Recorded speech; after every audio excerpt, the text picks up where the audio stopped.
دا د ټسلا مرکزي دفتر دی چې د ټکزاس ایالت په آسټن ښار کې موقعیت لري.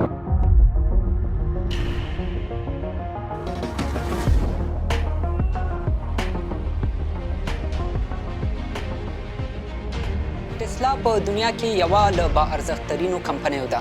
دا ځکه باارزښت ترینه کمپنۍ ګڼل کیږي چې دا اوس په تر ټولو معتبره ټکنالوژۍ سمبال داسې موټر تولیدوي چې ډریور نه بغیر چلیږي.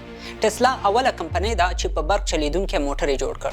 دا اوس د داسې روبوټونو په جوړولو مصروفه ده چې د مصنوعي ځیرکتیا یا ارټیفیشل انټیلیجنس په کومک د انسانانو ډیر مشکلات حلولی شي. او دا کمپنۍ د لمریزې برېښنا تر ټولو معتبر او ارزانه سیستم لري. د دې تولیداتو له A نه تر Z پورې ټول کارونه په دې ودانۍ کې خلاصیږي. دې ودانۍ ته ګیګا فیکټري وایي. د نړۍ تر ټولو لویه ودانۍ هم ګڼل کیږي او تر 95% کار پکې روبوټي ماشینونه کوي. دا ودانۍ له دې ځایه شروع شوې ده تر هغه ساحې پورې دا لا هم پراخیږي. دا په 2500 جریب ځمکه کې جوړه شوې ودانۍ ده او دننه پکې ډېر جالب شیان موجود دي. د سایبر ټرکونه دي په دې کې دننه او بېلابېل نوي ماشینونه دي. حتی هغه روبوټونه هم پکې موجود دي چې عملاً دا اوس په ټسلا دفتر کې او همدې کمپنۍ کې کار کوي. د دې ودانۍ یوه بله ځانګړنه دا ده چې د دې په چت باندې ټول هغه سولري تختې دي چې د همدغې ودانۍ دپاره برق تولیدوي او ټولې ودانۍ او شاوخوا دې سیمې ته برق ورکوي.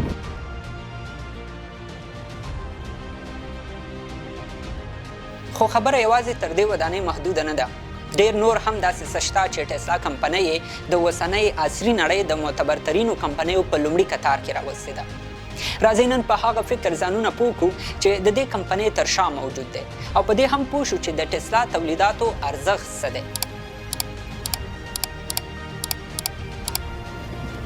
The future's going to be great. Don't worry about it. د 2003 کال راهیسې ټسلا کوشش کړی چې له نورو کمپنیو سره په توپیر خلکو ته نوي شیان په کم مصرف وړاندې کړي. برقي او له ډریور پرته چلیدونکي موټرونه، سولري چتونه او د ټسلا جالب ریبوټ. دا هغه تولیدات دي چې د دنیا له نورو تولیداتو ځانګړي دي او د عصري ټکنالوژۍ په کارولو سره یې ټسلا ته ځانګړی مقام هم ورکړی دی. دا د ټولې دنیا د موټرو د بازار چوکاټ دی. په دې کې ښودل کیږي چې په 2019 کال کې ټسلا هغه کمپنۍ وه چې موټر یې په ټوله دنیا کې ډیرو خلکو اخیستی و او د نورو مشهورو کمپنیو بازار یې هم ورخراب کړی و.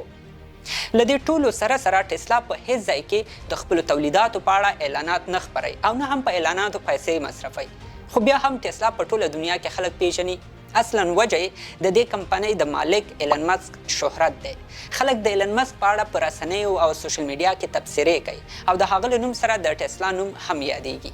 د ایلن مسک د ژوند او اختراعاتو په اړه زموږ بشپړه ویډیو دلته وګورئ. په لاندې ډسکرپشن کې هم لینک شته دی. نو ایلن مسک او ټسلا د آینده لپاره یو ځانګړی لیدلوری لري. د برقي وسایلو په برخه کې انسانانو ته سهولت رامنځته کول او دنیا کې د اقلیمي بدلون له امله د ځینو خطرونو مخنیوی هغه څه دي چې ټسلا خپل میشن بولي. مثلا د انسانانو لخوا د ډیرو غازو او تیلو د استعمال له امله د دنیا هوا تر پخوا ډیره ککړه شوې ده او له همدې امله تودوخه کال په کال زیاتیږي. له دې سره ګرمي زور اخلي، سیلابونه راوځي او مرګونې ناروغۍ هم ورسره ډیریږي. حتی د نوي زیږیدونکي ماشومانو په ذهنونو تر ټولو بد تاثیر کوي. نو دا چې د دغه مشکل یو څه حل پیدا شي، ټسلا کمپنۍ اول کار دا وکړ چې داسې موټر جوړ کړي چې د تیلو په ځای په برق وچلیږي او دې کار مثبته نتیجه هم ورکړه چې په هوا کې د غازو د ډیرېدو مخه ونیول شي. د ټسلا دا موټر هغو موټرونو سره ډیر توپیر لري چې په تیلو چلیږي. مثلا اوږده تارونه او ماشینونه پکې نه لیدل کیږي. یوازې د موټر په لاندې منځنۍ برخه کې بیټري ده او ډي سي برق پکې ذخیره کیږي او دې ته انډکشن موټر وایي چې ډي سي برق په اي سي برق بدلی او پای په حرکت راولي. دا د موټر ټوله تخنیکي ډانچه ده. د هوا د پاکولو سره د ټسلا کمپنۍ یو بل هدف دا هم و چې شاید په راتلونکي کې نړۍ د تیلو او غازو له کمبود سره مخ شي.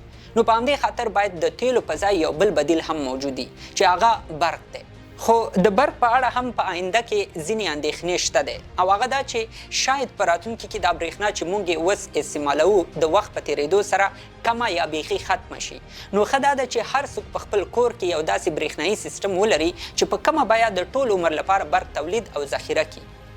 ایلن مسک او ټسلا په همدې خاطر دا سولري چتونه رامنځته کړل. دا چتونه د کور لپاره برېښنا جوړوي او د دې بیټرۍ په وسیله برق د ډیر وخت لپاره ساتي هم. په عین حال کې په کور کې ولاړ ټسلا موټر هم درته چارجوي. یعنی اوس ضرورت نشته چې ټسلا موټر د چارج لپاره د ټسلا دفتر ته یوړل شي. په خپل کور کې هم چارجېږي او هغه هم بغیر له کوم مصرفه. له دې سره د برق بیل او د موټر تیل دواړه بچت شول. د ټسلا د دې موټر په اړه شاید تاسو ډېر څه اورېدلي، خو تر ټولو مهمې ځانګړنې دا دي چې موټر له ډریور بغیر هم چلیږي. همدارنګه دا موټر په هیڅ حالت کې څوک غلا کولی نشي، هر څه له موبایله کنټرولېږي. او تر ټولو مهمه دا چې یوه داسې پرمختللې ټکنالوژي پکې استعمال شوې چې د ټکر په وخت کې د انسان ژوند تر یوه بریده ژغورلی هم شي. تاسو د دې روبوټ د لاسونو خوځېدو ته ځیر شئ. حرکات یې بالکل طبیعي ښکاري. دا روبوټ ټسلا بوټ نومیږي. ټسلا ادعا کړې چې په راتلونکو څو کلونو کې به دوی د دغو روبوټونو یو لښکر تولید کړي او د دنیا هر کونج ته به یې ورسوي. خو له دې روبوټونو به یوازې د هغو سختو کارونو لپاره استفاده کیږي چې انسان یې نشي کولی، لکه په اور کې د بند پاتې انسانانو ژغورل، په سمندر کې د ډوبو شوو خلکو راویستل او داسې نورو کارونو لپاره. پوښتنه دا ده چې روبوټونه خو نورو کمپنیو هم جوړ کړي، دا روبوټونه ولې تر هغو ډېر ښه یادېږي؟ دا روبوټونه په دې خاطر ځانګړي دي چې په دې کې د مصنوعي ځیرکتیا یا آرټیفیشل انټیلیجنس ټکنالوژي کارول شوې ده. مثلا تاسو له دې روبوټ نه د چټ جی پی ټي په څیر پوښتنه کولی شئ او دا درته ټولې پوښتنې په هماغه وخت کې ځوابولی شي. د یوې پیچلې موضوع په اړه ترې پوښتنه وکئ، درته یې په تفصیل سره بیانوي. د ریاضي سوالونه، د انجینرۍ فارمولې او صحت په اړه توصیه هم درته په هماغه وخت کې درکولی شي. که تاسو د چټ جی پی ټي او مصنوعي ځیرکتیا په اړه زموږ ویډیو نه وي لیدلي نو تاسو یې دلته لیدلی شئ. نو که څه هم تر اوسه دا روبوټ ډېر نه دی روزل شوی، خو اوس داسې روزنه ترلاسه کوي چې د کور په کارونو کې هم کومک وکولی شي خلکو سره. مثلا د دې روبوټ مخې ته مالټه، کیله او مڼه ایښودل شوي او غږ پرې وشي چې یوازې مڼه راوچته کړي، نو هغه به یوازې مڼه رااخلي. د دې روبوټ په سر کې 4 کمرې لګېدلې دي چې په وسیله یې شیان پیژني. د لاسونو او پښو بندونو سیستم یې د انسان له اډوکو کاپي کړی او د هماغه اپلیکیشن په وسیله حرکت کوي چې د روبوټ په سر کې له کمرو او په سینه کې له لګېدلي چپ سره وصل دی. دا روبوټونه به ډېر زر په لویه پیمانه بازار ته راووځي او قیمت به یې هم د یو عادي موټر عمري او ډېر خلک به یې د اخیستلو وسه هم ولري. ټسلا کمپنۍ د کامیابېدو یو ډېر مهم علت دی او هغه دا چې ټسلا د خپلې بودیجې ډېره برخه په تولیداتو نه مصرفوي. دا کمپنۍ تر ټولو ډېرې پیسې په خپلو تحقیقاتو او ریسرچ مصرفوي او دا تحقیقات په دې کېږي چې څنګه د خلکو ستونزې حل کړي. په دې تحقیق کې ویل شوي چې ټسلا د عصري نړۍ سره سم په دې ریسرچونه کوي چې څنګه خپلو تولیداتو ته د نړۍ په کچه پرمختګ ورکړي. د تحقیقاتو دویمه برخه یې دا ده چې ټسلا موټر څنګه د ټکر په وخت کې د انسانانو ژوند ژغورلی شي څو په ټوله دنیا کې د خوندي موټر په توګه یاد شي. نو له دې ټولو ښکاري چې ټسلا د ټکنالوژۍ په برخه کې تر ټولو مخکښه کمپنۍ ده چې غواړي ډېر خیالونه په آینده کې په حقیقت بدل کړي. له ډریور بغیر موټر رامنځته کول دا ثابتوي چې ډېر زر به ټکسیانې ختمې شي او خلک به په همدې موټرو کې تګ راتګ کوي.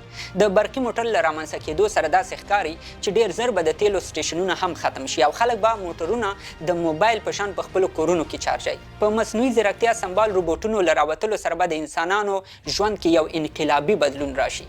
نو د دې ویډیو هدف دا دی چې موږ او تاسو د نوي او عصري ټکنالوژۍ سره آشنا شو او په نړۍ کې د بدلیدونکو حالاتو نه هماغسې ځانونه خبر کړو څنګه چې د دنیا نور خلک خبرېږي. دا وه زموږ د نن ویډیو. هیله ده ستاسو به خوښه شوې وي. تر بلې ویډیو د الله په امان.